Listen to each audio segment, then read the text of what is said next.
Bismillahirrahmanirrahim. Assalamualaikum warahmatullahi wabarakatuh. Salam sejahtera bagi kita semuanya. Shalom, Om Swastiastu, Namo Buddhaya, salam kebajikan. Yang terhormat Dekan Visip Universitas Brawijaya, Wakil Dekan Bidang Akademik, Wakil Dekan Bidang Umum dan Keuangan, Wakil Dekan Bidang Kemahasiswaan, Ketua PSIK Visip UB, moderator, dan seluruh tenaga pendidik dan tenaga kependidikan Visip Universitas Brawijaya.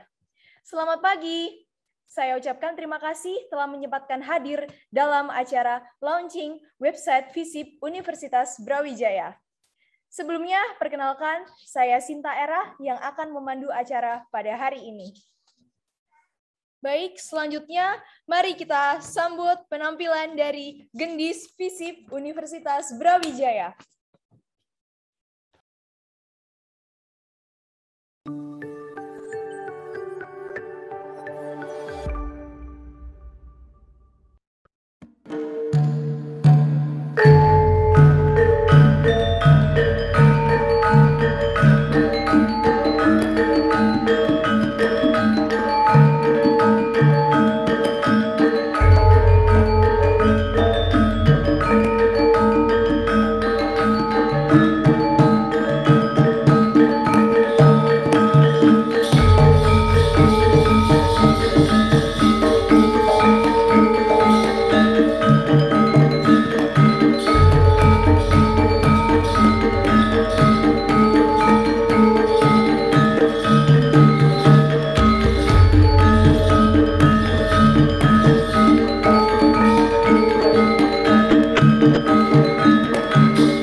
Baik, terima kasih kepada Gendis Visip Universitas Brawijaya. Acara selanjutnya adalah sambutan Dekan Visip UB kepada Bapak Dr. Solih Muadi SHMSI. Kami persilakan. Terima kasih MC Mbak Sinta ya. Terima kasih. Assalamualaikum warahmatullahi wabarakatuh. Selamat pagi, salam sejahtera untuk kita semuanya. Salam sehat tentunya. Pertama-tama, marilah kita bacakan rasa syukur kita kepada Allah Subhanahu wa taala. Tuhan yang Maha Kuasa, pada pagi menjelang siang hari ini kita bisa bertatap muka, bisa bertemu walaupun dengan melalui Zoom, dan mudah-mudahan senantiasa ini menjadikan sebagai amal kita bersama dalam rangka melaksanakan tugas kita sehari-hari selaku tenaga pendidik maupun tenaga pendidikan. Bapak Ibu yang saya hormati, saya sapa dulu ada Pak Wadek 1 bidang akademik, Pak Wadek 2 barangkali juga hadir. Pak Wadek 3 saya tadi melihat juga sudah hadir, Pak Bambang Di Prastyo, dan juga ada Pak KTU, Pak Edi Russanto sudah hadir juga. Kemudian ada Ketua PSIK dan ada para undangan yang lain yang hadir pada pagi hari ini. Marilah kita panjatkan rasa syukur kita kepada Allah Subhanahu wa taala, Tuhan yang Maha Kuasa. Tidak henti-hentinya kita memanjatkan syukur karena pada pagi hari ini walaupun dalam keterbatasan kita masih bisa melaksanakan tugas-tugas kita. Salawat salam tetap berlimpahkan pada junjungan kita Nabi Muhammad SAW, dengan harapan kita selalu mendapatkan syafaat dari beliau yaumil hadza ila yaumil qiyamah. Amin Allahumma amin. Bapak Ibu dan saudara sekalian, pada hari ini saya sangat berbahagia sekali.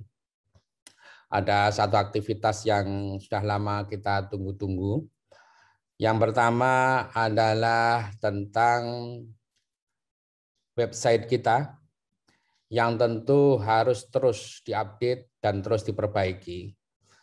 Karena keberadaan website ini adalah merupakan keniscayaan yang tidak bisa kita abaikan lagi, karena semua informasi, semua hal yang berkaitan dengan edukasi ada di dalam web kita.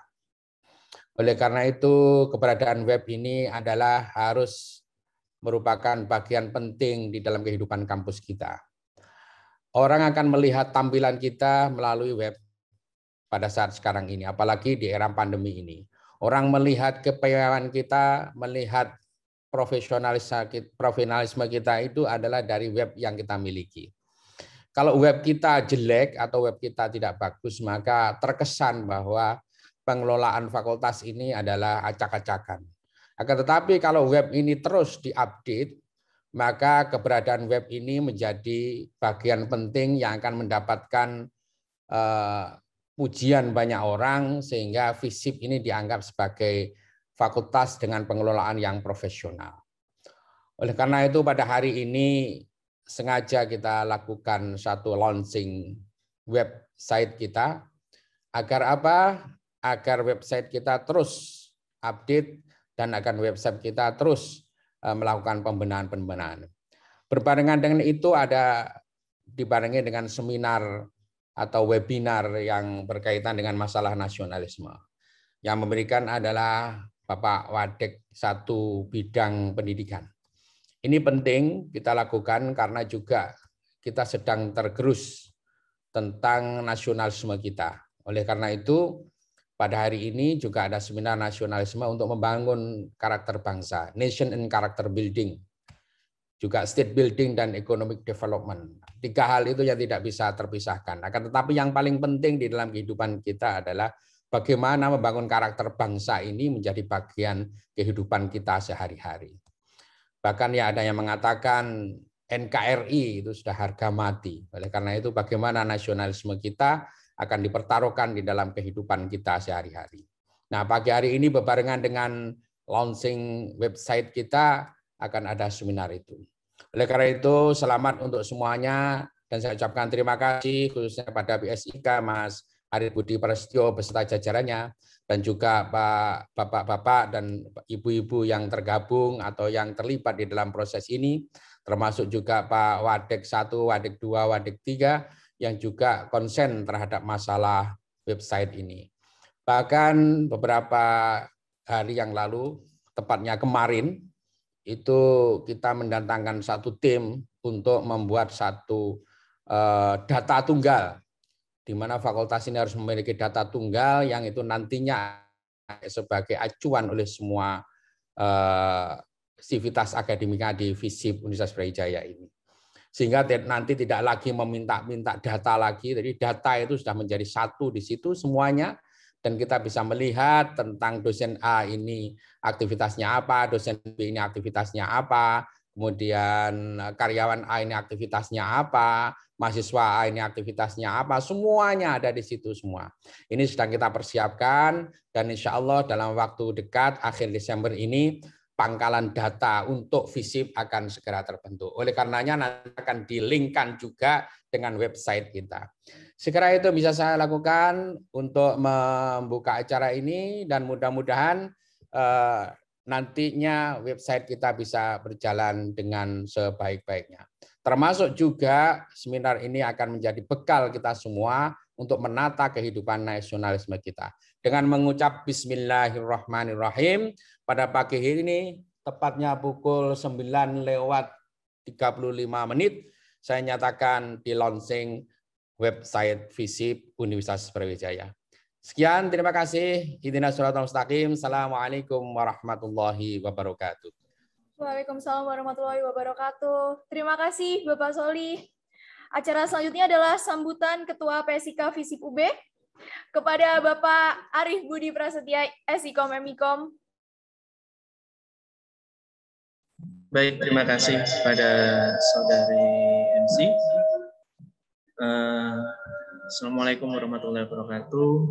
Yang terhormat Bapak Dekan FISIP Universitas Brawijaya, yang terhormat Bapak Wakil Dekan 1, 2, dan 3, yang terhormat Bapak KTU, Bapak Ibu dosen, serta rekan-rekan tenaga kependidikan FISIP Universitas Brawijaya.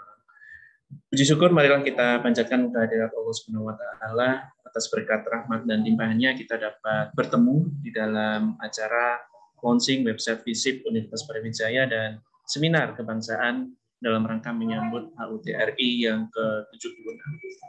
Salawat serta salam semoga selalu tercurahkan kepada junjungan kita Nabi besar Muhammad Shallallahu Alaihi Wasallam. Bapak Ibu semuanya yang terhormat, sebagaimana sudah disampaikan oleh Bapak Dekan tadi, bahwa keberadaan website bagi sebuah institusi itu sangat krusial. Terlebih untuk FISIP Universitas Brawijaya sebagai salah satu fakultas yang berdaya saing unggul, berdaya saing internasional, tentunya keberadaan website itu menjadi sarana bagi masyarakat untuk lebih mengetahui seperti apa FISIP Universitas Brawijaya tersebut. Selain itu juga sebagai bentuk adaptasi terhadap teknologi, sebagai bentuk bagaimana cara kita untuk bisa berinteraksi, berkomunikasi, sekaligus berbagi informasi dengan masyarakat tentang FISIP Universitas Brawijaya. Sebagai informasi juga di dalam website ini nanti tidak hanya bisa dilihat bagaimana kemudian identitas dari FISIP itu sendiri, namun juga pelayanan dan juga berbagai macam keperluan-keperluan yang kita butuhkan terkait dengan akreditasi, terkait dengan peringkat FISIP, dan juga tentang kualitas sumber daya manusia yang ada di FISIP, semuanya nanti akan hadir di dalam website yang baru. Selain itu juga perlu kita perhatikan bahwa bagaimana kemudian FISIP bertransformasi menjadi salah satu fakultas yang berdaya saing unggul, tentunya keberadaan website ini menjadi salah satu poin yang sangat krusial. Selain itu juga dalam rangka menyambut HUT Kemerdekaan Republik Indonesia ini, kami dari PSIK FISIP Universitas Brawijaya merasa perlu untuk menyemarakkan. Tentunya momen ini juga sekaligus kami pilih karena tentunya akan menjadi salah satu momen yang sangat penting, yaitu dengan HUT RI kita juga melonsing wajah baru FISIP, transformasi FISIP menjadi fakultas yang unggul. Kami juga berharap kepada Bapak Ibu semuanya dapat mengikuti acara ini sampai akhir, Karena nanti di akhir acara kami menyediakan kejutan, kami menyediakan door prize yang sudah disiapkan oleh panitia. Karena itu bagi Bapak Ibu semuanya yang hadir hari ini, mungkin juga bisa diinformasikan kepada rekan-rekan yang lain untuk bisa bergabung agar bisa ikut menyemarakkan acara hari ini. Saya pikir seperti itu. Terima kasih atas perhatiannya. Saya kembalikan ke MC. Wassalamualaikum warahmatullahi wabarakatuh. Waalaikumsalam warahmatullahi wabarakatuh. Terima kasih Bapak Arif Budi. Sebagai penyambung dari kalimat Bapak tadi, nanti akan ada door prize Bapak dan Ibu sekalian memperingati Hari Kemerdekaan Indonesia. Namun sebelum itu bisa dibuka di website FISIP UB, yaitu www.fisip.ub.ac.id. Silahkan diisi, nanti di sana ada keterangan nama, jabatan, dan nomor HP. Bisa diisi, kami beri waktu hingga pertengahan seminar. Setelah itu sudah tidak bisa dibuka lagi. Lumayan Bapak Ibu diisi semuanya yuk. Akan ada kejutan dari kami panitia. Tadi seperti yang saya dengar sepertinya kejutannya sangat menarik. Ada mobil ya Bapak Arif ya. Ada mobil, ada rumah, tanah ya. Oh ya, umroh gratis kata Bapak Arif seperti itu. Jadi monggo Bapak dan Ibu diisi untuk di websitenya, ada di website kami. Saya ulangi lagi di www.visip.ub.ac.id. Seperti itu. Acara berikutnya adalah seminar kebangsaan yang akan dibawakan oleh Dr. Rerpol Muhammad Faisal Aminuddin SSMSI. Dan sebelumnya akan diambil alih oleh Ibu moderator kita, Ibu Isma Adila Esikom MA. Kami persilahkan. Oke, selamat pagi. Terima kasih Sinta atas waktunya. Assalamualaikum warahmatullahi wabarakatuh. Shalom, Om Swastiastu, Namo Buddhaya, salam kebajikan, salam sejahtera bagi kita semua. Semoga kita dalam kondisi sehat walafiat yang hadir di acara hari ini. Yang saya hormati Dekan FISIP, Bapak Dr. Soleh Muadi, beserta jajaran Wakil Dekan, Ketua Jurusan, Ketua Program Studi, rekan-rekan Sivitas Akademika, Ketua PSIK, tenaga kependidikan yang telah hadir di acara hari ini.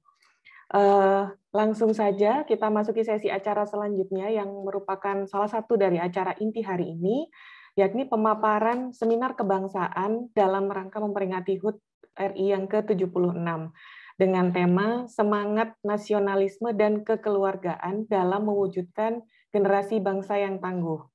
Telah hadir bersama kita pada webinar hari ini Bapak Wakil Dekan Bidang Akademik Fakultas Ilmu Sosial dan Ilmu Politik, sekaligus staf pengajar Program Studi Ilmu Politik. Selamat pagi, Pak. Yang akan menyampaikan seminar kebangsaan. Setelah penyampaian sesi seminar, akan kemudian dilanjutkan dengan sesi tanya-jawab. Bagi yang hadir hari ini, dalam sesi seminar bisa menyampaikan pertanyaannya melalui kolom chat pada aplikasi Zoom. Langsung saja, kepada Bapak Dr. Rerpol Faisal Aminuddin SSMSI, kami persilahkan. Ya, terima kasih Bu Isma. Suara saya terdengar jelas? Terdengar jelas, Pak. Nah, selamat pagi semua yang saya hormati Bapak Dekan, Bapak Wakil Dekan, dan semua sivitas akademika di FISIP Universitas Brawijaya. Kemudian yang kedua saya ingin mengucapkan terima kasih pada PSIK yang sudah sangat luar biasa mempersiapkan websitenya FISIP Universitas Brawijaya, website yang mempunyai layout baru, yang kekinian, dan saya kira tidak kalah dengan kampus-kampus besar yang lain di Asia. Tapi saya kira dalam template kemarin juga bisa mewakili kekhasan FISIP sendiri. Seperti yang disampaikan Pak Dekan tadi, website itu penting karena itu adalah etalase bagi kita untuk menunjukkan siapa kita di khalayak ramai ya, melalui media media virtual. Nah, saya harap memang kedepannya tidak hanya berisi hal-hal yang sifatnya teknis, yang sifatnya administratif, informasi-informasi yang rutin, tetapi juga karya-karya dosen, kemudian karya-karya para mahasiswa juga bisa ditampilkan di situ. Jadi kayak saya pernah bilang ke teman saya, itu bedanya website di Indonesia sama di luar negeri. Kalau di kampus-kampus besar itu yang dipasang di etalase itu karya-karyanya, temuan-temuannya. Kalau di sini jadwal KKN, kemudian sambutan siapa begitu. Nah ini juga mindset yang perlu disesuaikan dengan tantangan bahwa kita ingin memiliki citra yang seperti apa di dalam percaturan dunia akademik di level yang lebih luas lagi. Terkait dengan tema yang disampaikan kepada saya pada pagi hari ini mengenai nasionalisme, saya ingin menekankan bahwa saya tidak terbiasa mengajak orang untuk mengikuti sebuah doktrin tertentu. Sehingga apa yang akan saya sampaikan di sini beberapa hal singkat ya, tidak terlalu panjang, adalah saya ingin mengajak untuk sama-sama melakukan otokritik, sama-sama berpikir kritis mengenai nasionalisme dan hubungannya dengan yang tadi disampaikan topik pada hari ini, kekeluargaan, kemudian national character building, dan sebagainya, dari perspektif yang lebih kritis kita sebagai sivitas akademika. Nah, yang pertama saya ingin menyampaikan puzzle mengenai isu nasionalisme. Yang pertama, nasionalisme sebagai kesadaran kolektif. Jadi nasionalisme sebagai kesadaran kolektif ini apakah sudah terbentuk dengan solid, ataukah masih terserak di sana-sini? Nah, kita melihat dalam beberapa 1-2 dekade terakhir lah, terutama pasca reformasi itu, kita mengalami apa yang disebut banyak khalayak, kita keluar membuka kotak Pandora dan memperlihatkan bahwa yang disebut sebagai nasionalisme di Indonesia, nasionalisme Indonesia itu dalam tanda petik bermasalah. Konflik antar etnis disampit. Kemudian konflik dalam skala yang lebih lokal juga muncul. SARA. Kemudian intoleransi juga menguat. Nah, masing-masing kemudian saling berebut di dalam ruang publik, saling memperebutkan klaim identitas mereka masing-masing. Ada yang kelompok Islam yang bilang kami adalah pewaris sah Islam. Ada yang bilang kami ini orang nasionalis, pewaris sah Republik ini. Akhirnya terpecah-pecah. Nah, mereka saling berebut di dalam ruang publik itu. Artinya apa? Puzzle pertama ini kesadaran kolektif belum terbentuk. Yang kedua, jika nasionalisme sebagai salah satu ikatan, salah satu ideologi, salah satu nilai pembentuk negara bangsa di Indonesia, kita juga masih berhadapan dengan formalisme atau cara mencari bentuk yang sifatnya bisa memiliki tafsir tunggal. Negara lagi-lagi harus melakukan intervensi bahwa tafsir atas Pancasila, atas NKRI, misalnya tadi disampaikan Pak Dekan, NKRI harga mati. Nah, kalau kita sebagai akademisi, apa sih di bawah langit yang harganya mati itu? Nggak ada. Kenapa? Karena semua berubah. Dunia berubah. Kekaisaran Romawi 2000 tahun berubah. Ambruk juga. Nah, artinya apa? Yang berubah adalah perubahan itu sendiri. Jadi, nasionalisme sebagai asas atau ikatan pembentuk negara bangsa ini juga mengalami problem intervensi, interpretasi atas apa itu nasionalisme yang dilakukan oleh negara, oleh pemerintah, dari mulai kurun era Orde Lama, Orde Baru, sampai reformasi ini juga mengalami perbedaan. Di masa Orde Baru, doktrinasinya sangat kuat. Kalau Anda pernah hidup di era 80-an sampai 90-an, kita mesti harus masuk yang namanya penataran P4, doktrinasi. Bagaimana menjadi manusia yang Pancasilais, kemudian bagaimana menjadi warga negara yang memiliki karakter nasionalis, kemudian bagaimana prinsip-prinsip itu dilakukan internalisasi. Nah, itu panjang itu penataran P4 dan semua harus ikut. Nah, artinya apa? Negara mengambil monopoli terhadap tafsir. Padahal tafsir sendiri tidak tunggal. Baru setelah reformasi berubah lagi, sekarang ada lagi yang namanya BPIP dan sebagainya. Nah, artinya apa? Nasionalisme sebagai ikatan pembentuk negara bangsa ini kita juga mengalami problem. Pasal ketiga, nasionalisme sebagai komoditas kampanye partai politik. Lah ini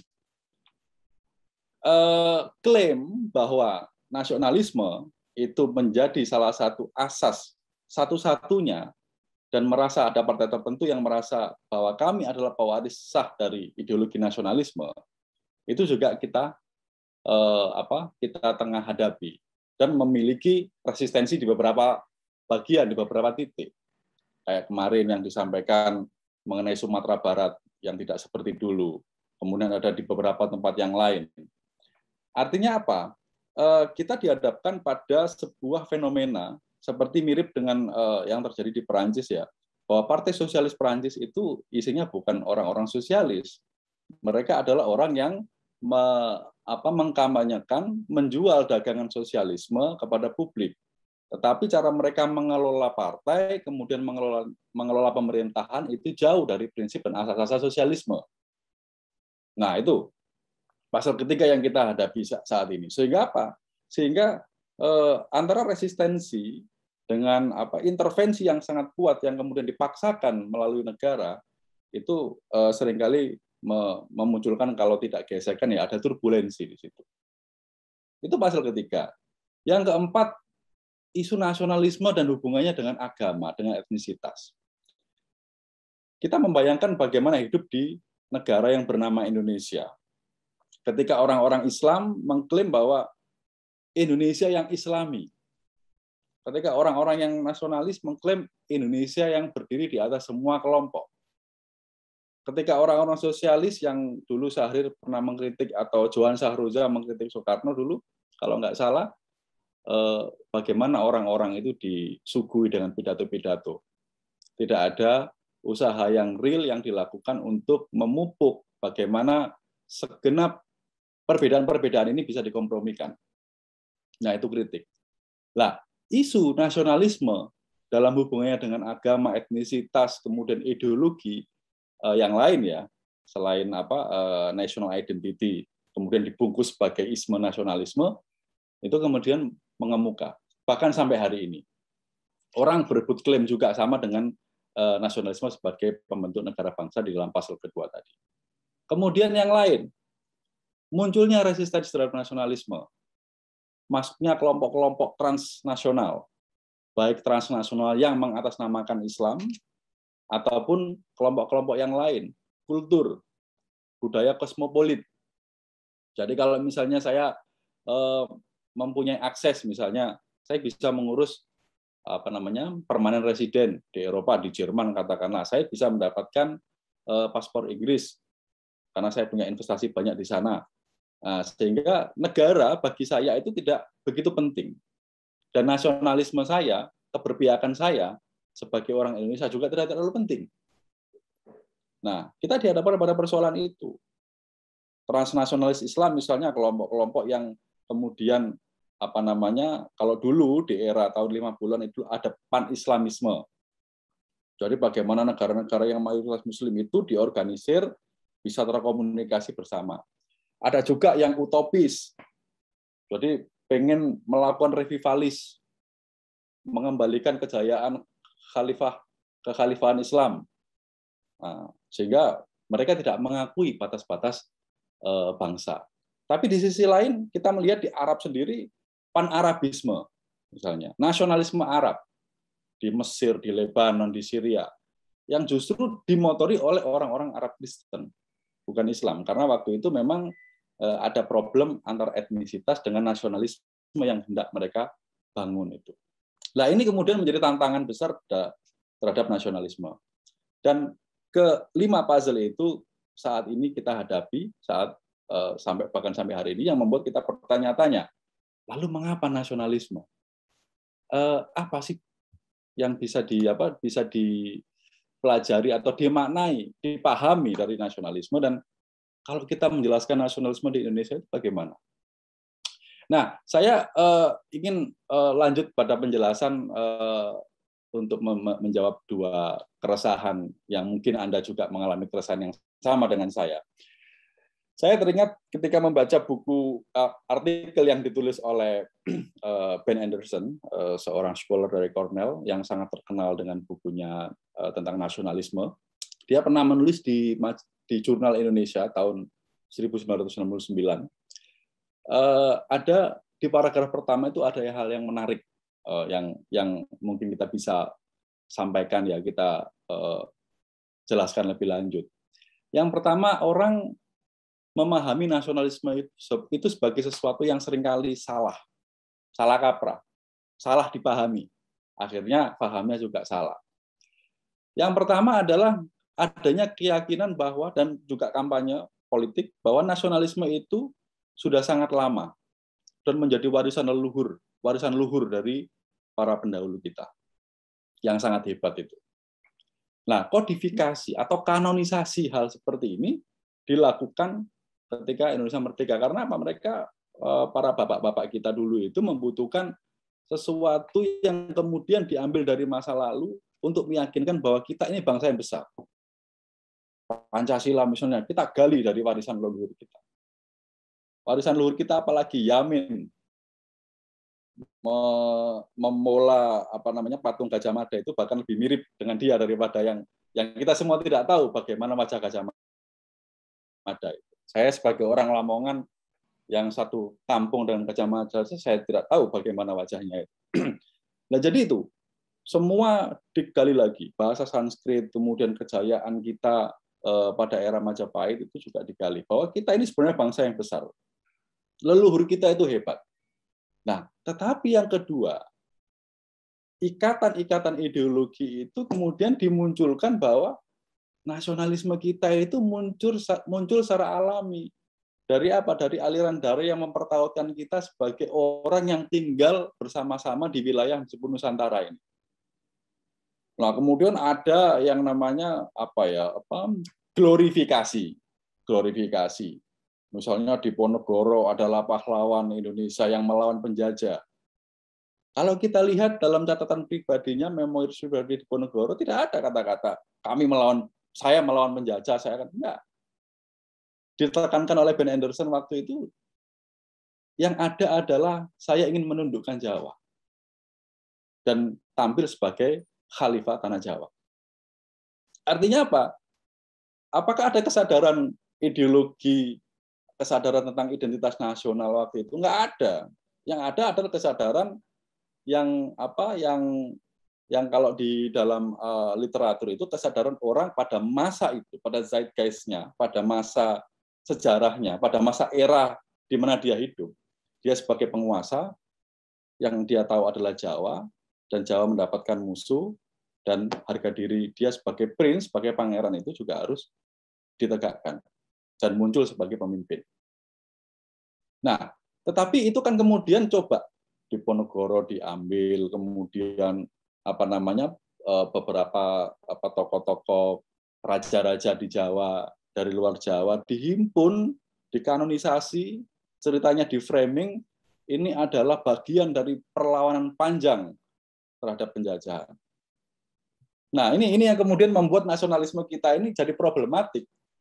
Jadi banyak menghasilkan dan menimbulkan hal yang sulit kita pahami dengan lebih baik.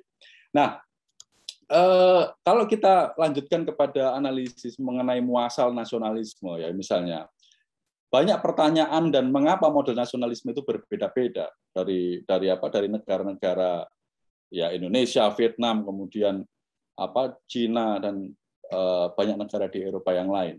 Nah, terminologi nasionalisme sendiri memang muncul dari bagaimana kita memahami karakteristik dari masing-masing sebuah wilayah yang pada awalnya tidak terbatasi oleh teritori, tetapi mereka diikat oleh alasan-alasan yang sifatnya bukan hanya primordial, tapi etnisitas, etnis yang sama.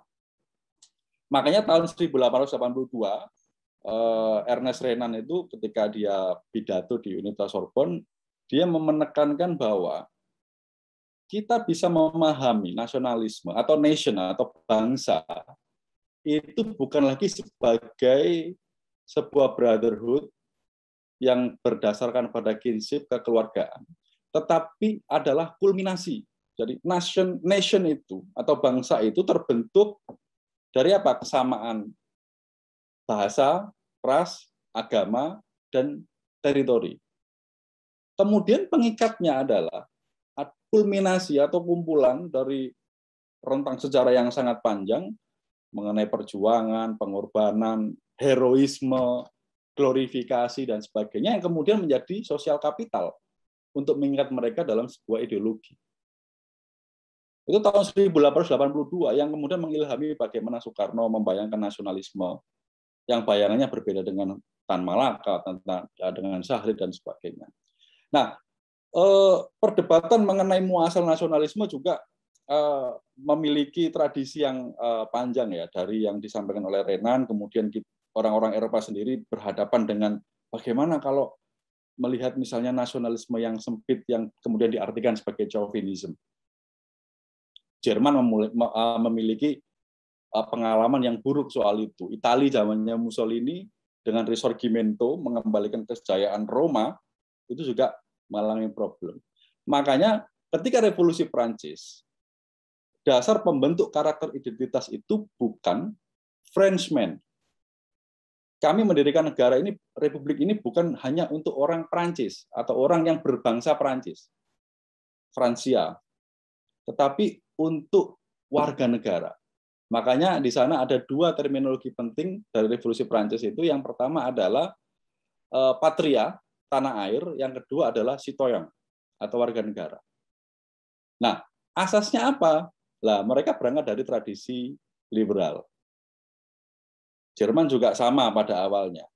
Nah, hanya pengalaman di Jerman pada akhirnya, seperti yang saya kutip misalnya dari tulisan-tulisannya Gottfried Herder, kemudian mereka bilang bahwa Jerman ini memiliki nasionalisme yang bersumber dari etnisitas, dari tanah leluhur bapak yang sama.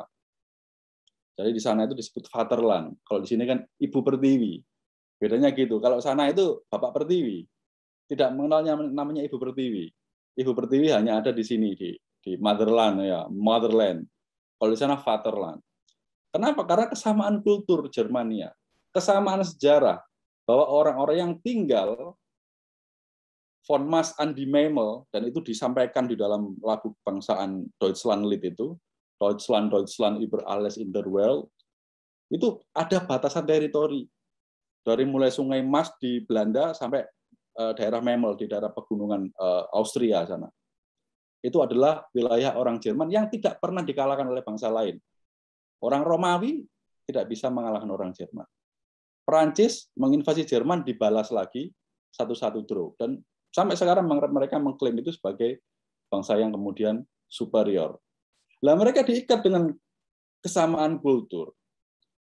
Kemudian kesamaan orang-orang yang mereka sebut sebagai Das Volk. Das Volk itu orang-orang ya, kumpulan orang-orang yang membentuk sebagai bangsa Jermania. Nah, semangat itu kemudian diikat oleh spirit nation atau Volksgeist.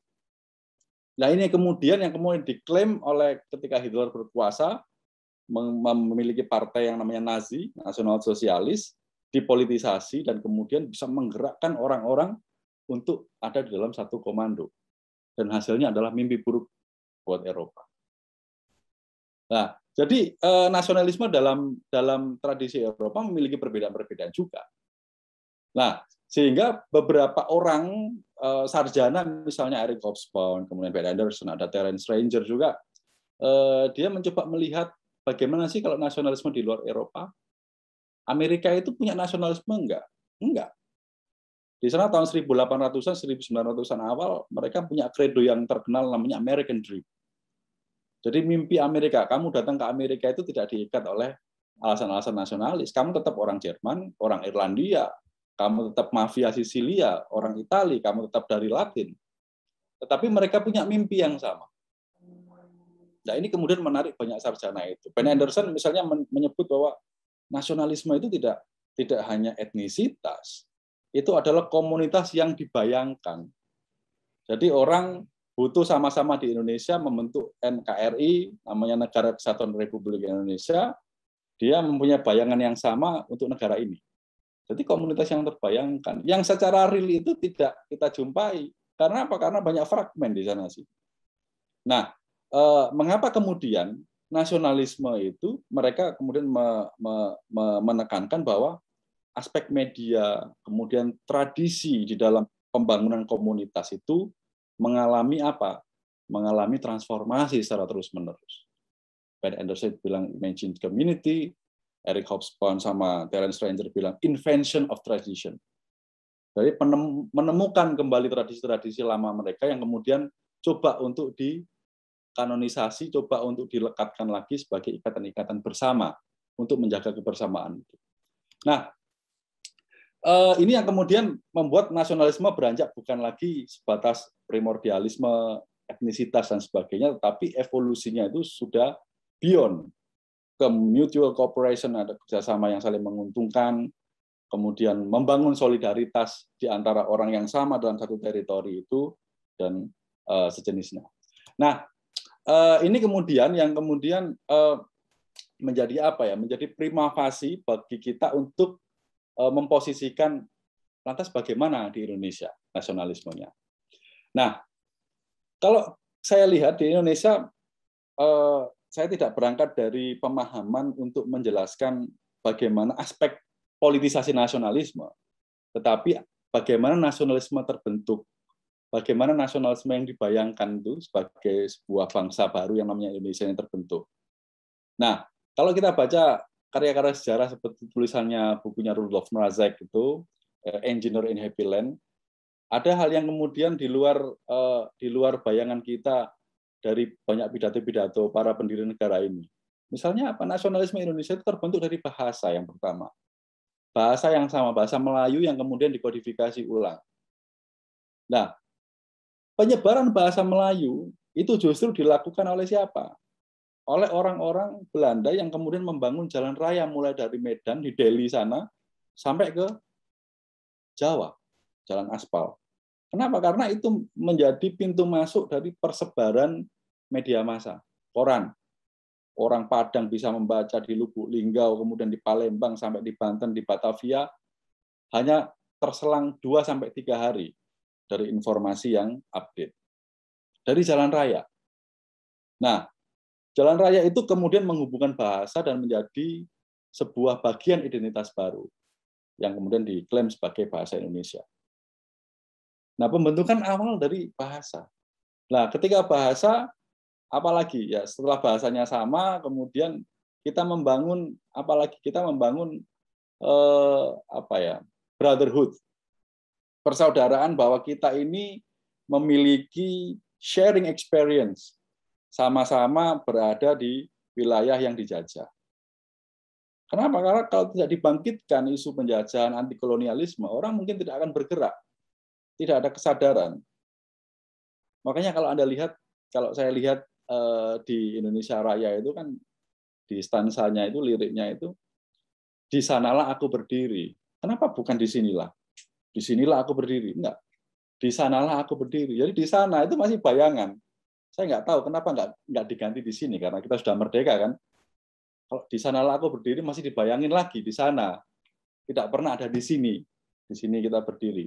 Nah, ini yang kemudian semakin memperkuat brotherhood tadi, anti kolonialisme. Nah, setelah Indonesia merdeka, lah ini problem. Kenapa? Problem pelembagaan. Bagaimana nasionalisme ini bisa dikemas di dalam sebuah negara baru yang meliputi banyak aspek, banyak kekuatan politik, banyak perspektif dan kepentingan. Makanya republikanisme, kemudian demokrasi itu berhubungan erat dengan pelembagaan nasionalisme sebagai ideologi. Nah, bukan hanya sebagai ideologi saja, tetapi juga aspek politik yang kemudian sangat terkait dengan bagaimana negara itu dikelola.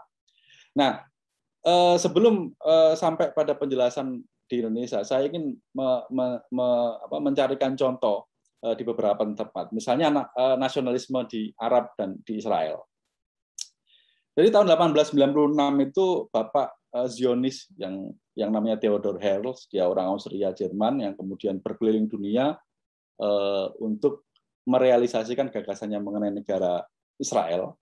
Dia pernah menulis di newsletter mereka yang namanya Der Judenstaat ya, dalam bahasa Jerman. Dia menulis hal yang menarik buat saya, yang agak kontradiktif pada saat ini.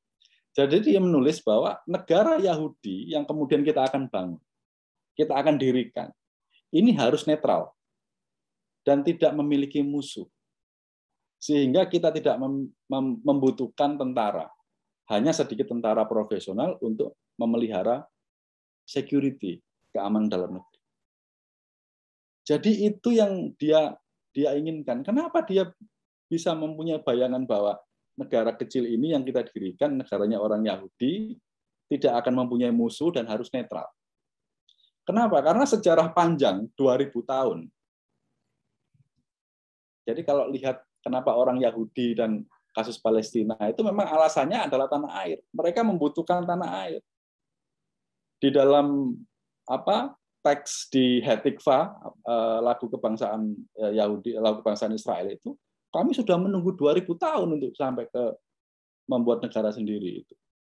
Dan mereka sudah capek dengan persekusi, dengan ikonoklasme, kemudian dengan genocide yang dilakukan oleh para penguasa, mulai Mesir yang kemudian memaksa mereka pergi, dibawa Musa pergi ke tanah yang dijanjikan, kemudian Romawi yang membunuh mereka semua, Jerman juga, mereka sudah capek. Makanya mereka ingin mereka bisa kembali ke tanah airnya dan membuat negara di situ walaupun kecil tapi netral. Nah, mengapa kemudian sekarang tidak seperti itu? Ternyata ada banyak faktor, tetapi saya lihat faktor yang paling penting adalah ketika gelombang nasionalisme Arab juga sangat kuat, nasionalisme Yahudi ini juga sangat kuat, yang terjadi adalah tidak ada dialog. Jadi pertengkaran yang sangat kuat sekali yang kemudian memunculkan konflik. Konfliknya itu satu harus survive, sementara yang lain tidak boleh survive. Ini yang kemudian menjadi laten sampai hari ini. Dan pertanyaannya adalah mengapa nasionalisme Yahudi ini bisa survive juga, memiliki identitas nasional? Ternyata bukan hanya gagasan Theodor Herzl, tetapi bagaimana mereka bisa membangun proyek sosial dari nasionalisme sendiri, memperkuat social structure-nya. Strukturnya sangat kuat sekali. Sehingga apa? Mereka bisa mentransformasikan nilai-nilai nasionalisme Yahudi dalam proyek sosial yang lebih konkret. Nah, contohnya apa? Pertama adalah struktur ekonomi. Jadi orang-orang Yahudi itu paham bahwa struktur sosial atau struktur masyarakat Israel itu sebenarnya komunal. Sehingga mereka harus membangun sebuah sistem ekonomi yang bisa merepresentasikan komunalisme itu. Apa misalnya? Membuat kibbutz. Kibbutz itu kayak kampung gitu ya. Kayak kampung di mana orang bisa mencukupi kebutuhan hidup di dalam kibbutz itu sendiri. Kemudian ada moshav. Dari kibbutz ada moshav, kemudian diikat oleh organisasi kerjasama kolektif di dalam pasar atau trading yang menghubungkan antara satu kelompok kibbutz dengan yang lain yang namanya histadrut. Sehingga apa? Ekonominya jalan. Mereka bisa membiayai pembangunan, bisa membeli senjata, kemudian mengorganisir dirinya melalui partai politik, ada partai buruh, ada partai konservatif dan sebagainya, sampai akhirnya menjadi penopang kuat dari negara itu. Jadi keberhasilan nasionalisme Yahudi adalah melakukan atau mengkombinasikan antara Zionisme sebagai doktrin, sosialisme sebagai penguat struktur society dari masyarakat Israel sendiri, dan apa? Dan cara mereka memanage pilihan bagaimana to form government. Jadi kalau kita lihat pemerintahan Israel itu pemerintahan parlementer, tidak sentralistik. Kalau sentralistik mereka bisa lebih gila lagi. Nah, karena parlementarian mereka bisa mempunyai kutub-kutub yang pro terhadap perdamaian, kayak Yitzhak Rabin itu kan pro terhadap perdamaian. Netanyahu enggak. Dan selalu ada pemimpin-pemimpin baru seperti itu. Nah, itu kalau dari apa yang kita bisa ambil dari di Arab di Timur Tengah itu memang kita membutuhkan banyak hal. Ada beberapa agenda yang kemudian kita bisa refleksikan ya sebagai akhiran dari penjelasan yang saya sampaikan tadi itu, karena waktu kita tidak terlalu panjang. Yang pertama itu memahami bahwa nasionalisme sebagai proyek yang evolutif. Jadi tidak ujuk-ujuk, tidak bisa misalnya satu partai ini loh nasionalisme Indonesia, nggak bisa. Ini adalah proyek yang evolutif, invention of tradition. Jadi kalau yang Muslim juga memiliki tradisi, kita melihat Sumatera Barat yang tradisi Islamnya kuat, ya nggak apa-apa. Kita melihat daerah lain yang tradisi Kristennya kuat, ya nggak apa-apa di NTT misalnya, di Papua. Tetapi formasi republik, formasi pemerintahan itu harus bisa menyerap, mengabsorb, dan menjadikan lebih integratif di dalam proyek nasionalisme yang evolutif ini. Itu yang pertama. Yang kedua, nasionalisme sebagai gagasan yang selalu bertransformasi. Ini harus kita, mau tidak mau, harus kita bukan hanya yakini ya, kita pakai. Kenapa? Gagasan yang selalu bertransformasi itu artinya kita mempunyai kesempatan untuk selalu membumikan nasionalisme itu. Jadi ibaratnya begini, kalau dulu Amartya Sen itu dikritik, kamu itu pinter, sekolah di Inggris, kenapa nggak pulang? Kenapa kamu di Inggris? Kamu nggak nasionalis. Dia jawab, kalau saya pulang ke India, saya nggak jadi apa-apa. Nggak ada dana riset, lingkaran epistemiknya nggak ada. Lebih baik saya di sini, berkarir di sini, dan bisa membawa banyak orang India untuk belajar ke sini. Berarti kan nasionalisme yang dibayangkan oleh orang-orang yang mengkritik dia di India dengan yang dia bayangkan kan berbeda. Nah, sebagai gagasan harus selalu bertransformasi. Yang ketiga, mau tidak mau kita perlu untuk menolak adanya politisasi, kodifikasi, kanonisasi, dan tafsir tunggal terhadap nasionalisme. Nasionalisme sehingga yang dibayangkan itu ada sharing of value. Saya misalnya sebagai orang Jawa Timur dengan orang dari Kalimantan akan berbeda cara kita melihat nasionalisme dan cara kita kemudian berkontribusi di dalamnya. Nah, ketika sharing of value ini ketemu dalam melting pot besar, saya yakin semuanya bisa didialogkan dan saling memperkaya satu sama lain. Dan yang keempat adalah who, siapa yang kemudian berperan besar sebagai arsitek nasionalisme kita. Tidak boleh ada satu tokoh, dua tokoh, atau tiga tokoh, atau penokohan. Arsitek nasionalisme adalah diri kita masing-masing. Jadi kita kembalikan kita sebagai warga negara Indonesia, sebagai warga negara, karena nasionalisme kita itu tidak menyapa, memberikan ruang yang lebih banyak misalnya untuk orang Jawa, ya. Tapi orang-orang yang ada di negeri ini, mereka yang berhak menjadi arsitek dari nasionalisme kita. Saya kira itu dari saya, Bu Isma. Terima kasih banyak. Assalamualaikum warahmatullahi wabarakatuh. Waalaikumsalam warahmatullahi wabarakatuh. Terima kasih pemaparannya Pak Faisal. Sangat inspiratif tadi ya. Mungkin ada summary tadi di akhir beberapa hal, tapi yang saya highlight adalah statement bahwa nasionalisme itu bersifat evolutif gitu ya. Jadi mungkin kalau di Indonesia akan sangat relate dan berhubungan dengan tradisi dari masing-masing suku gitu, dan bukan suatu hal yang baku. PR besar pemerintah untuk kemudian bisa mengintegrasikan ini gitu. Oke, ini sudah ada beberapa pertanyaan Pak. Ada 3 pertanyaan yang sudah masuk ke saya. Mungkin dapat saya bacakan dan mungkin bisa langsung dijawab ya Pak. Yang pertama dari Farah, doktrin nasionalis ini terkadang kalah dengan budaya tradisional yang kemudian sudah sangat diyakini. Terkadang juga kalah dengan doktrin keluarga yang punya pengaruh yang lebih kuat. Bagaimana seharusnya kita menyikapi hal tersebut gitu, jadi agar tidak terjadi disintegrasi. Itu yang pertama Pak. Monggo mungkin bisa dijawab dulu. Iya, kalau gagasan yang paling mendasar dari nasionalisme itu kan banyak diterjemahkan. Kalau dulu di kalangan Islam ada hubul waton minal iman, ya. Jadi cinta tanah air itu sebagian dari iman. Kenapa? Kalau kita tidak punya tanah air, gimana? Kita mau tinggal di mana? Kita mengikuti pemerintahan siapa? Kita mau berekspresi di mana? Makanya konsepsi mengenai cinta tanah air ini menjadi dasar dari nasionalisme. Kalau di Prancis yang saya sampaikan tadi, patria. Jadi ada patria, ada citoyen. Kalau dulu patria tanah air itu hanya didominasi oleh elit borjuis, oleh elit-elit yang berkuasa. Tetapi ketika dikembalikan menjadi miliknya orang-orang atau warga negara, ini bisa kemudian lebih membumi, di mana semua orang memiliki tanggung jawab yang sama untuk tanah airnya.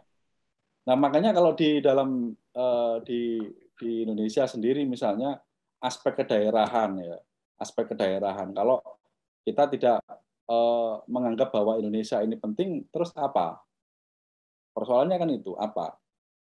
Kemudian ada sifat-sifat lain yang kemudian sangat sempit, ya, sangat sempit. Misalnya yang pertama tadi kedaerahan, yang kedua transnasional,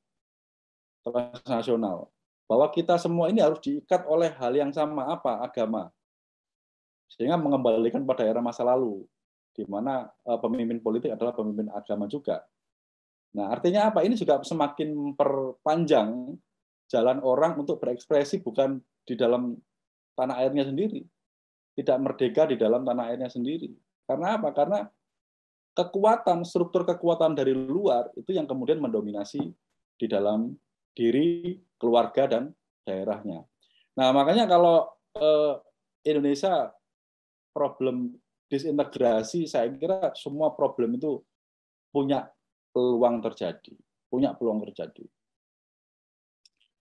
Nah, misalnya perdebatan era awal antara para pendiri negara kita ini, apakah Indonesia ini dikelola dengan form of government dengan sentralis atau dengan federasi. Kalau Cina kenapa memilih sentralis dan harus mempertahankan sentralisme politik yang sangat kuat? Kenapa? Karena Cina tahu penduduknya banyak. Dan Cina itu selama mereka tidak bersatu, mereka selalu berperang habis-habisan di antara saudara sendiri. Makanya dibutuhkan sebuah pemerintahan yang kuat, yang sentralis, yang diikat oleh ideologi tunggal. Mereka mengambil komunisme sebagai perekatnya. Tetapi secara ekonomi mereka liberal, mereka kapitalistik. Mereka membiarkan. Karena apa? Menghidupi 1,5 miliar orang itu nggak mudah. Makanya mereka membutuhkan pasar di situ. Kalau mereka mengikuti sistem ekonomi yang sama dengan ideologi komunisme, mereka bisa kolaps. Nah, itu cara mereka untuk memahami dan memastikan bahwa ideologi yang mereka pilih sebagai asas dalam atau ikatan dalam kehidupan bernegara itu memiliki efektivitas. Nah, di Indonesia banyak dulu kalangan berpendapat bahwa kita mungkin akan seperti Balkan. Yugoslavia itu dulu terdiri dari pecahan ex-kekaisaran Austro-Hungaria di Hungaria, dan kemudian dengan beberapa prinsipality kecil-kecil seperti Montenegro, kemudian Bosnia, Herzegovina, dan lain-lain, disatukan oleh orang yang bernama Josip Broz Tito. Broz Tito mempunyai impian bahwa orang-orang di Balkan ini memiliki tradisi yang sama. Apa? Mereka bagian yang sama dari orang-orang etnik Slavia. Yang kedua, mereka sama-sama pernah berada di bawah penjajahan Turki Utsmani. Nah, kemudian yang ketiga, mereka sama-sama bercita-cita anti kolonialisme. Mereka sudah capek dengan monarki, mereka ingin ada sebuah republik yang sangat kuat yang menyatukan orang-orang yang berbeda-beda itu. Jadilah Yugoslavia dan bertahan sekian puluh tahun. Nah, ketika kolaps, balkanisasi yang kemudian pecah jadi banyak itu ada Bosnia, Herzegovina, Serbia, Montenegro, Kroasia, Slovenia, dan sebagainya. Mereka kembali pada identitas masing-masing. Kenapa? Karena ketika Josip Broz Tito, dia tidak pernah menciptakan melting pot. Tempat di mana ada pertemuan banyak etnis itu menjadi sebuah satu kesatuan identitas baru yang disebut sebagai Yugoslavia tadi. Negaranya orang-orang Slavia tadi. Tapi mereka masih tetap sama, misalnya tentara banyak didominasi oleh orang Serbia. Orang-orang Bosnia tidak pernah diajak. Kemudian orang Kroasia juga termarginal. Jadi mereka tetap hidup di dalam komunitasnya, di dalam etnisnya, dalam keyakinannya. Orang Bosnia ya tetap Muslim, orang-orang Kroasia tetap Kristen Katolik, orang-orang Serbia juga lebih banyak ateis kan mereka kan. Jadi ketika kolaps, pemerintahnya ambruk, mereka kembali. Kami punya identitas yang berbeda, kami punya sejarah panjang yang berbeda. Orang Bosnia yang Muslim pada era penjajahan Turki Utsmani, mereka diistimewakan. Nggak bisa kami bercampur dengan orang Serbia. Buyar. Karena tidak ada sharing of common value. Tidak ada seperti itu. Nah, makanya di Indonesia ini kira-kira ada nggak? Sudah pulau-pulaunya beda-beda, kemudian anunya berbeda-beda. Kalau dulu zaman kerajaan, yang namanya perkawinan antar anak raja itu menjadi penyikat, menjadi pengikat antara Bali dengan Jawa, kemudian antara satu daerah dengan yang lain, sehingga peperangan disintegrasi itu kemudian bisa diminimalisir. Tetapi untuk saat ini apa yang kemudian dibutuhkan? Jadi saat ini satu-satunya cara adalah bagaimana kita memastikan bentuk pemerintahan kita itu bisa akomodatif dan adaptatif. Tanpa itu nyaris saja kita bisa masuk dalam lubang yang sama berulang-ulang kali, persoalan disintegrasi bangsa itu. Saya kira itu, Bu. Oke, terima kasih Pak atas jawabannya. Untuk pertanyaan-pertanyaan yang lain, sepertinya tadi sudah beberapa terjawab dari summary yang disampaikan terakhir. Mungkin ada pertanyaan lagi. Oke, dari Ibu Prasanti, sebagai generasi milenial, bagaimana kita sebagai tendik dan dosen FISIP UB memahami dan menerapkan konsep nasionalisme? Silahkan Pak, mau dijawab. Wah, ini jadi kalau nyetir lagunya Iwan Fals itu jangan bicara soal nasionalisme. Karena apa? Karena kita dengan warna bendera sendiri aja lupa. Sehingga apa? Sehingga atribusi-atribusi yang kemudian dipakai untuk mengingatkan kita terhadap nasionalisme itu menjadi semarak. Dan kadang-kadang over juga sekarang ini. Misalnya apa? Upacara bendera, membunyikan lagu Indonesia Raya, dan sebagainya. Ya itu kadang-kadang terlihat lucu, ya.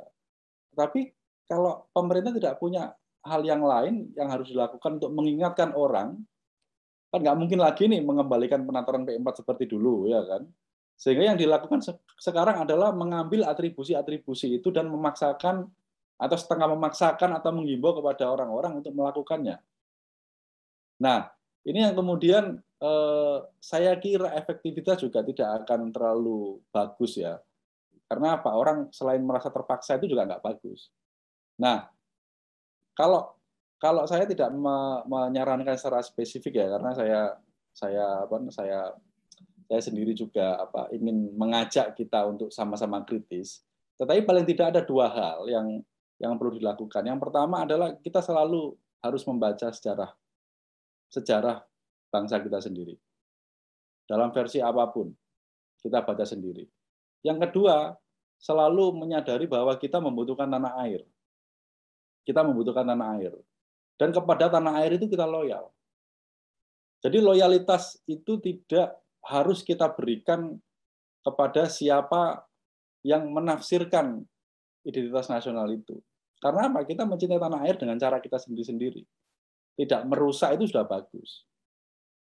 Ya ibaratnya kalau Anda tiap hari hormat bendera, tetapi ketika Anda jadi pejabat juga brengsek juga sama aja. Artinya Anda berkontribusi merusak negeri Anda sendiri. Ya, dari dua hal yang sangat sederhana itu aja. Dan saya kira kita juga bisa kaya, mendapatkan pemahaman yang lebih baik, dan memahami dengan baik itu kan dari berbagai tradisi, perubahan-perubahannya, transformasinya, dan menerbitkan alasan mengapa kita harus mencintai negeri ini. Kalau nggak ada kecintaan ya kita kolaps lah. Di Timur Tengah itu dilihat ramai nggak karu-karuan, di Afghanistan kami ingin seperti ini, kamu ingin seperti itu. Kalau enggak ya udah kita nggak bisa duduk bersama, kita harus berperang. Kamu yang mati apa saya yang mati. Nah, dari belajar hal-hal yang sederhana itu kita kemudian muncul, oh ya kita butuh tanah air. Kalau kita mau bertanah air, kita membentuk pemerintahan yang melindungi tanah air kita, dan kita mempertahankan itu. Saya kira itu, Mbak.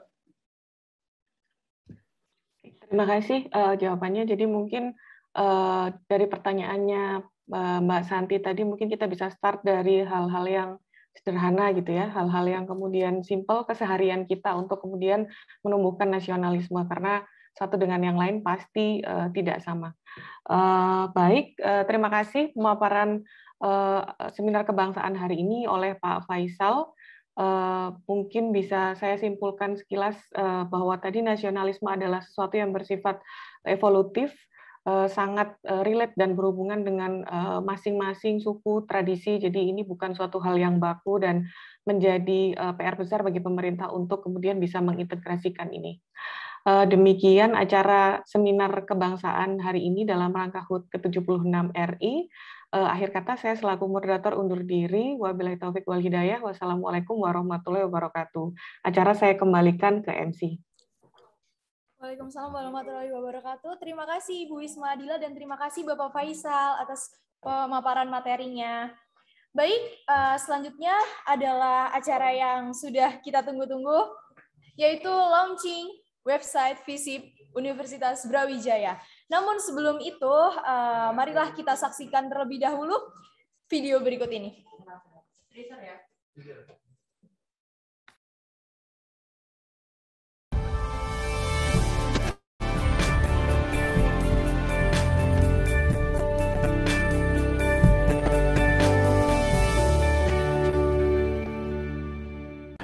Perkembangan teknologi informasi saat ini sudah mencapai tataran yang tidak terpisahkan dari aspek-aspek kehidupan sosial di masyarakat. Salah satunya yaitu pendidikan. Sebagai salah satu pilar kekuatan pendidikan di Indonesia, perguruan tinggi harus mampu untuk bersaing, bersinergi dengan kebaran teknologi dan informasi. Kemampuan untuk terus beradaptasi dalam penggunaan teknologi diyakini mampu memberikan kemudahan dalam setiap interaksi dan kegiatan. Serta yang paling penting adalah mampu memberikan sumbangsi kepada masyarakat. Dalam hal ini, perguruan tinggi harus menjadi garda terdepan, khususnya dalam setiap kegiatan interaksi dan pemberian informasi kepada masyarakat. Untuk itu, Fakultas Ilmu Sosial dan Ilmu Politik Universitas Brawijaya hadir dengan wajah baru. Mari kita sambut website FISIP Universitas Brawijaya. Website Fakultas Ilmu Sosial dan Ilmu Politik Universitas Brawijaya hadir kembali dengan sejumlah inovasi dan tambahan fitur baru yang akan selalu membantu memberikan kemudahan layanan kepada sivitas akademika FISIP. Pada menu top atau atas, ada tambahan beberapa link untuk menuju ke halaman lain, seperti website Universitas Brawijaya, lalu link yang bisa digunakan untuk menyampaikan segala keluhan secara elektronik pada UB Care, dan halaman layanan unit PSIK FISIP UB yang sedang dikembangkan sebagai wadah dalam pembuatan sistem aplikasi berbasis Android untuk pelayanan satu pintu di FISIP UB. Website FISIP UB juga dibantu oleh 8 submenu yang dapat mempermudah pengaksesan website. Perlu diketahui, mahasiswa di FISIP UB tidak hanya dari dalam negeri saja, namun juga dari luar negeri. Untuk itu, pada submenu pendidikan diberikan informasi mengenai penerimaan mahasiswa reguler dan mahasiswa internasional. Terdapat juga tambahan link layanan akademik untuk mempermudah mahasiswa dalam mengajukan permohonan terkait administrasi akademik. Sementara ini, website memberikan layanan pengurusan surat keterangan aktif mahasiswa. Namun, ke depan tidak menutup kemungkinan akan ada penambahan layanan akademik lainnya. Submenu penelitian dan pengabdian, kami berikan link untuk bisa mengakses berbagai jurnal yang telah diterbitkan oleh FISIP UB dan mengetahui pusat kajian yang ada di FISIP UB. FISIP UB juga memiliki segudang prestasi yang perlu diarsipkan dan dipublikasikan melalui website dan sosial media. Bagi mahasiswa yang ingin melaporkan prestasi, dapat langsung mengisi form melalui link pada submenu kemahasiswaan. Selain itu, di masa pandemi, segala urusan dituntut untuk dilakukan secara online, seperti dalam hal wisuda hingga legalisir ijazah. Kami sediakan link untuk memberikan informasi yang valid. Bagi para alumni, dapat tetap terkait dengan FISIP UB dengan mengakses Alumni and Tracer Study pada submenu kemahasiswaan. Pada submenu jaminan mutu, kami berikan tambahan akses alur SOP masing-masing unit layanan di FISIP UB.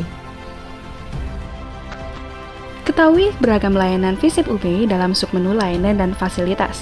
Pada website yang sekarang, kami berikan link tambahan info terkait Humas yang berisi panduan logo, kontributor berita FISIP UB, dan layanan prosedur untuk melakukan kunjungan ke FISIP UB.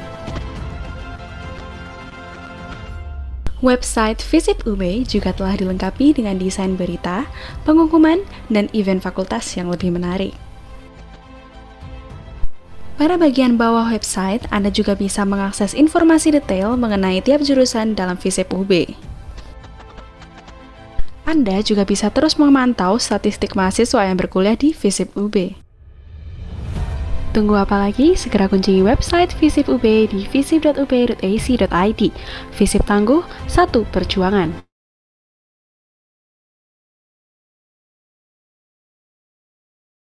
Baik, sangat luar biasa sekali videonya, dipimpin oleh Bapak Arif Budi ya. Selanjutnya, ini adalah acara yang kita tunggu dari awal hingga akhir ini.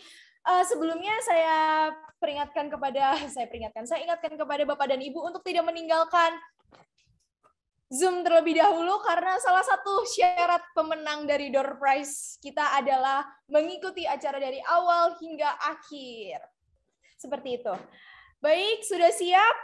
Di depan mata kita semua sudah hadir website FISIP Universitas Brawijaya. Dan nanti hitungan ke-10 kita akan hitung mundur bersama-sama.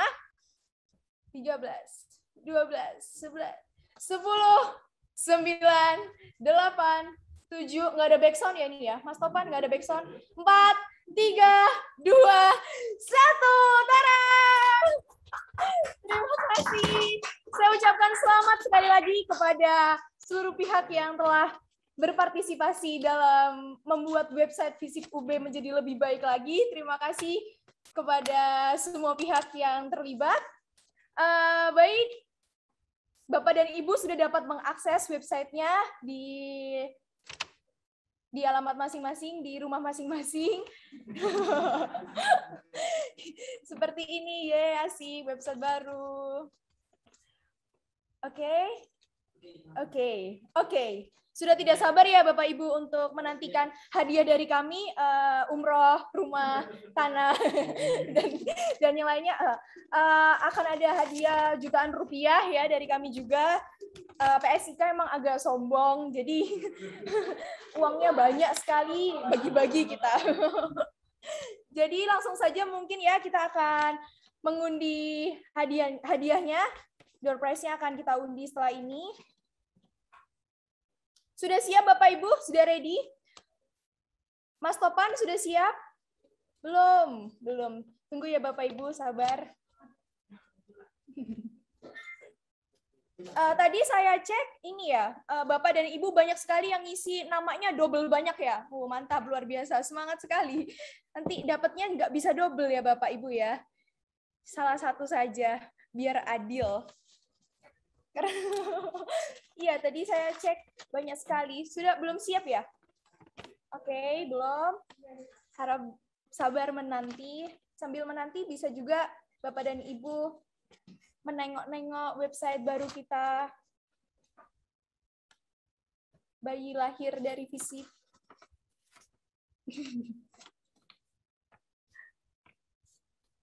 Akan ada, saya bisa isi nama di mana, J? Bu Yuyun, Ibu Yuyun sudah ditutup, Ibu, mohon maaf. Jadi tadi diisi untuk undiannya tadi diisi di website, Bu. Cuman sudah ditutup, Ibu, mohon maaf. Mungkin bisa ikut di undian berhadiah di lain kesempatan. Kata Bapak Arif, nanti akan ada terus undian berhadiah, jadi jangan khawatir di acara-acara berikutnya. Bapak Arif yang sponsorin, Ibu.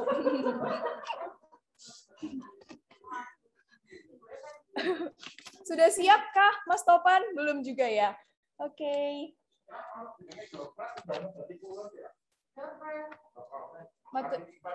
Enggak, Ibu. Minta saja langsung ke Bapak Arif. Oh iya. Izin share screen.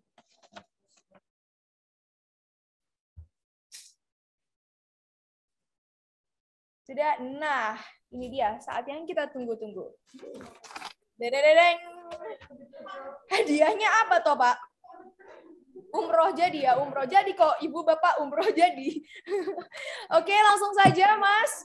3, 2, 1. Undian pertama jatuh kepada backsound-nya manual. Nggak disiapkan ini sama sama Mas Rama. Jatuh kepada Dwita Rama. Waduh, curang sekali. Agak sedikit curang ya. Oke, Mas Rama. Ya. Undian kedua, mari. Masih ada 7 lagi, Bapak Ibu, jangan khawatir. Nanti kupon umrohnya bisa dipakai setelah COVID-19 ya, jadi belum tahu kapan. Oh iya, hadiah ini akan hangus jika nama yang sudah saya panggil tidak memunculkan mukanya. Jadi saya ingin melihat muka dari Bapak dan Ibu. Untuk Mas Dwita Rama bisa memunculkan mukanya. Oke, udah muncul. Ada Mas Rama hadir, baik. Paket umroh pertama jatuh ke tangan Mas Rama. Oke, sudah siap. Mas Topan, berikut adalah undian kedua.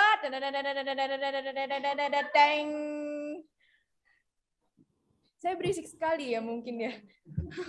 Mohon maaf Bapak dan Ibu, di briefingnya seperti itu dengan Pak Arief. Oke, stop, Mas, sudah. Oke, kepada Bapak Herudin Tanufi, dipersilakan untuk melihatkan mukanya. Diperlihatkan mukanya, oke. Apakah ada Bapak Heru?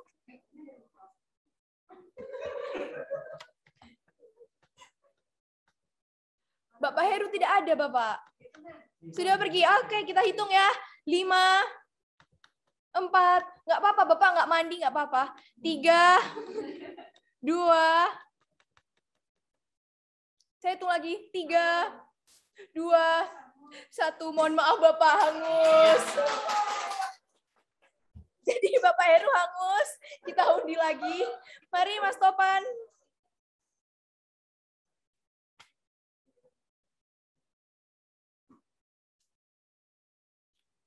Sudah tidak ada ya Bapak Heru ya memang. Oke. Mulai Mas Topan.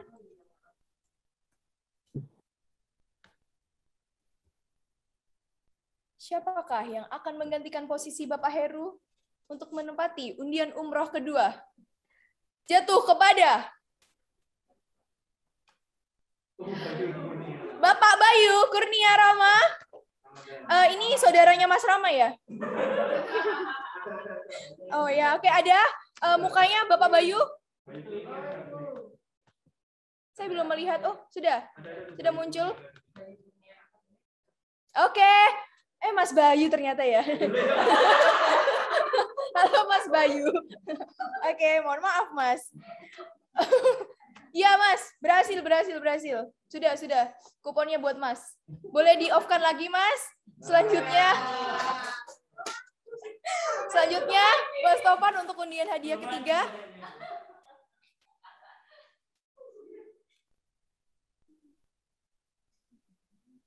Undian ketiga jatuh kepada saya. Tidak, Pak. Tak undi sesuai Sinta. Siapa itu? Oke. Ibu Nur Indahwati, apakah ada? Oke, ada. Halo Ibu, apa kabar? Sehat? Selamat ya Bu ya. Nanti bisa di fotokopi kuponnya umroh bisa satu keluarga. Gratis. Lanjut. Untuk undian nomor 4.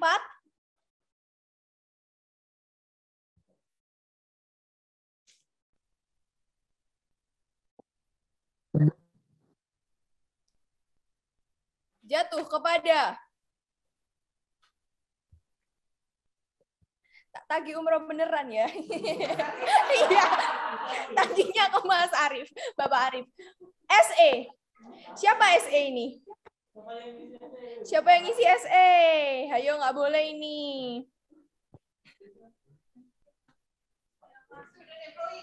Student employee saya. Buat saya saja ya. Ada yang berani memunculkan namanya untuk SE? Tidak ada ya, goib ya. Boleh diulang saja atau mungkin diulang saja ya? Oke, diulang Mas.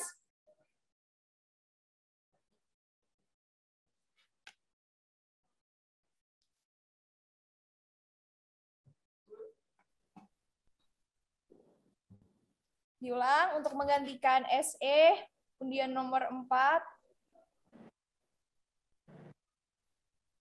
Jatuh kepada neraka.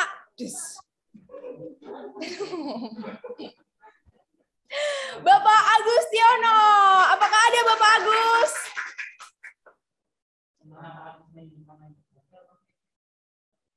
Apakah ada Bapak Agus? Lumayan. Oke. Halo Bapak Agus. Di rumah ya Bapak ya? Atau di FISIP? Oh di rumah, G Bapak. Bisa ya Bapak ya, nanti langsung saja minta ke Bapak Arif untuk hadiahnya. Langsung ke undian nomor 5. Terima kasih Bapak sudah hadir. Bisa off lagi.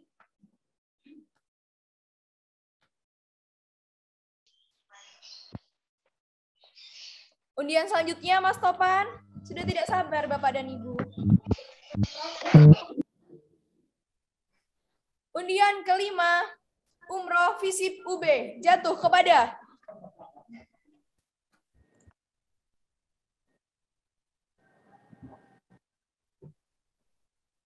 kalau Pak Arif di blacklist aja ya, Pak Mas. Ya. Oke,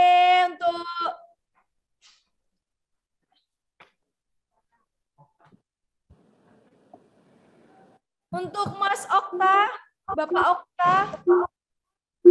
Yeay, hadir. Ada, terima kasih. Masih ada 4 lagi. Enggak ya, 3 ya. Enggak bisa ngitung saya. Makanya itu masuk FISIP. Undian ke-6.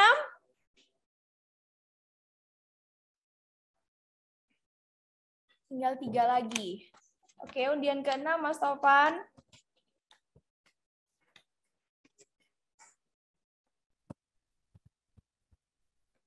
Jatuh kepada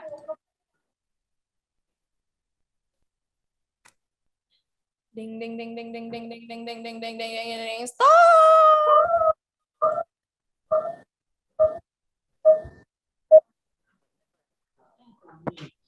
Ibu Foni Selvianti. Yeay. Apakah ada Ibu Foni? Tidak hadir ya Ibu? Apakah ada Ibu Foni Selvianti?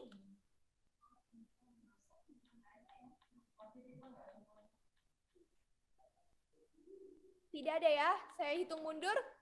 5, 4, 3, 2, 1. Rupanya tidak ada. Mohon maaf Ibu Foni, hangus. Masih ada lagi kesempatan, 3 lagi.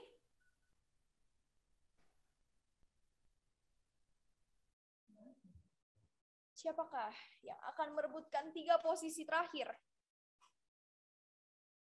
Ini umrohnya sudah habis di 5 ya Pak? Sekarang giliran hadiah apa? Sapi.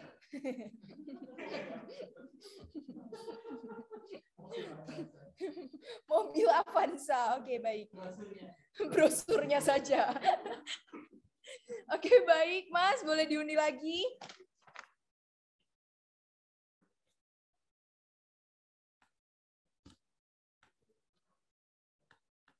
Oh, rupanya masih ada kesalahan teknis, jadi mohon bersabar dulu Ibu Bapak.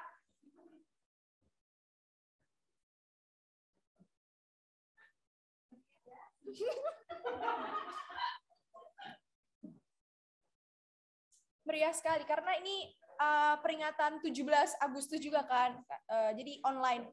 Nanti setelah ini akan ada tarik tambang online kita. Terus kita ada balap karung online. Nanti teknisnya akan dipimpin sendiri oleh Bapak Arif. Untuk Mas Tovan, apakah masih ada kendala teknis?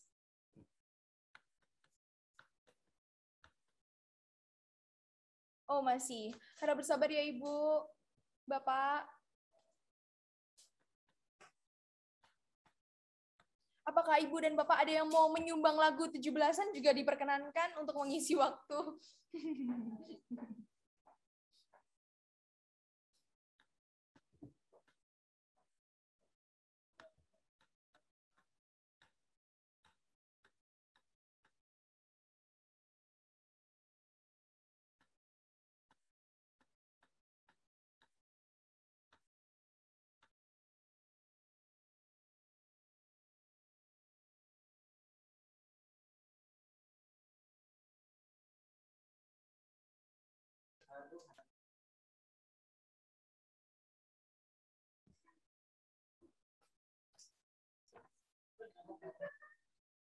Masih belum ya, harap bersabar Bapak dan Ibu. Lapar, saya juga lapar. Bapak dan Ibu jangan lupa untuk menengok-nengok jalan-jalan ke website FISIP UB yang baru, karena dirancang sangat keren sekali, menghabiskan waktu berapa tahun ya, Mas? 2 tahun ya. 2 tahun untuk website FISIP saja, tidak tidur untuk bagian ini Mas Rama, Pak Arif, dan tim. Demi FISIP tercinta katanya, apapun mereka lakukan, seperti itu. Jadi jangan lupa untuk diakses, untuk ditengok-tengok, untuk dilihat-lihat. Nggak lama, kendala teknisnya, mohon maaf ya Bapak dan Ibu.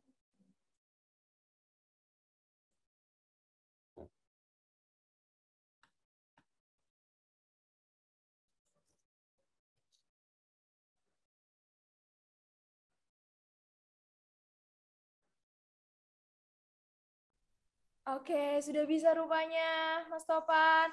Oke, untuk undian ke-6, kita putar. Deng deng deng deng deng deng deng deng deng deng deng deng deng deng deng. Dan undian ke-6 jatuh kepada, ini mobil Avanza ya, Bapak dan Ibu, umrohnya udah habis. Bapak Arif Budianto. Yeay, untuk bukan Bapak Arif. Oh, Budi Prasetyo. Beda. Ada beda.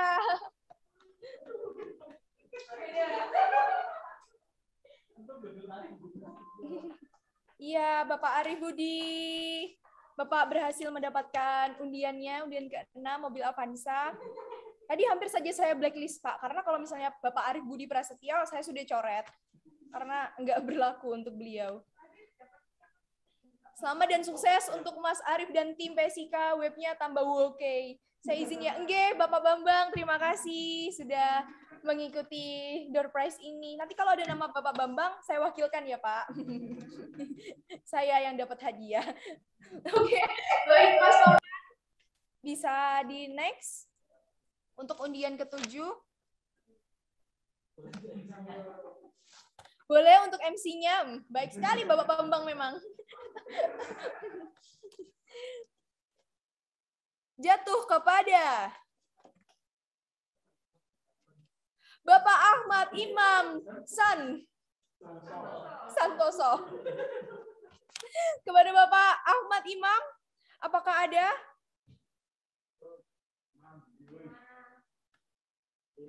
Lima, 4, 3, 2, 1. Mohon maaf sekali, gugur. Kita undi lagi ya. Tersisa 2 hadiah. Jadi dimohon Bapak dan Ibu bisa berdoa sekarang agar namanya bisa terpilih. Langsung saja untuk undian ke-7 untuk menggantikan Bapak yang barusan saja gagal. Jatuh kepada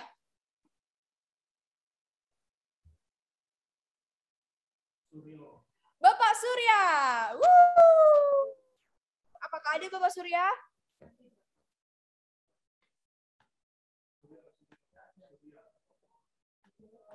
Oh, tidak ada. Tidak ada Bapak ya. 5, 4, 3, 2, 1. Tidak ada, sayang sekali untuk Bapak Surya. Baik, Mas, bisa diundi lagi.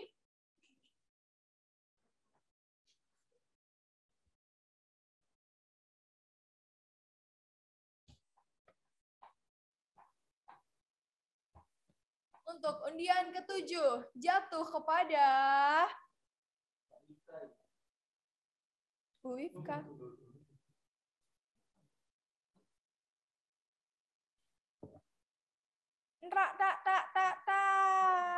Biar. Rezeki saya loh Bapak dan Ibu, mohon maaf. Bapak Dwi, terima kasih ya Bapak untuk saya ya Bapak ya. Jadi malu, terharu saya. Mobil Avanza ya Bapak, lumayan. Oke. Doa Bapak Bambang, jangan iri. Bapak Arif iri. Jadi untuk Sinta Era Kailani ya, saya tulis nama saya sendiri. Dan undian terakhir, Mas Topan.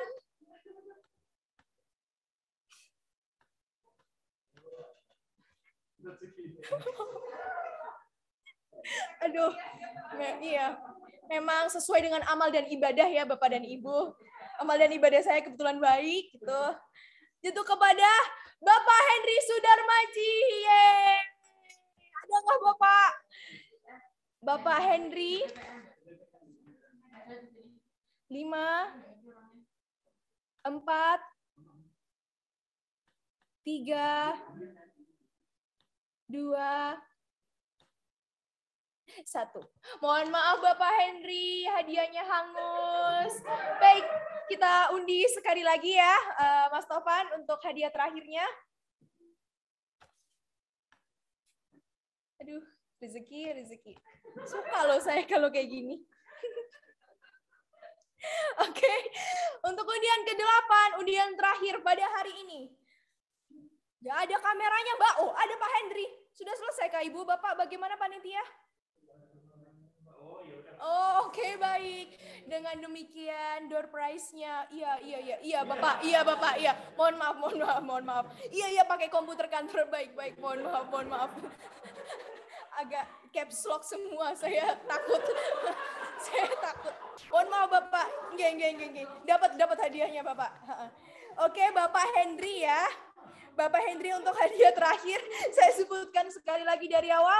Pemenang undian Umroh Visip UB 2021. Yang pertama adalah Mas Rama, yang kedua Bapak Bayu, yang ketiga Ibu Nur Indah, yang keempat Bapak Agustino Tiono, yang kelima Ibu Okta, yang keenam Bapak Okta, mohon maaf sekali lagi. Bapak Okta, yang keenam Bapak Budi namun bukan Bapak Budi Prasetya, yang ketujuh saya sendiri, dan yang kedelapan Bapak Henry. Yeay, terima kasih semuanya. Oke. Mohon maaf untuk Bapak Ibu yang belum beruntung, tapi jangan khawatir. Nanti ketika ada acara PSIK lagi, pasti akan ada undian berhadiah lagi. Kita akan kita akan sering berbagi-bagi rezeki seperti ini, karena memang kita agak kelebihan uang. Jadi silakan ditunggu. Terima kasih untuk kehadirannya. Tidak terasa kita semua sudah berada di penghujung acara pada hari ini. Saya ucapkan terima kasih kepada seluruh pihak yang sudah hadir dalam acara launching website Visip Universitas Brawijaya. Semoga kedepannya website Visip UB dapat beroperasi dengan lebih baik lagi dalam memberikan pusat informasi bagi Visip Universitas Brawijaya. Dan semoga kita semua selalu diberikan kesehatan dan dilancarkan segala urusannya. Akhir kata dari saya Sinta Era Kailani. Mohon maaf apabila ada salah kata. Wassalamualaikum warahmatullahi wabarakatuh.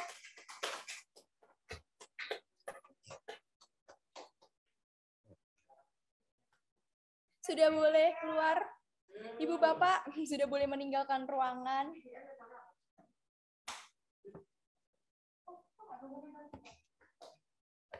Enggak dokumentasi apa.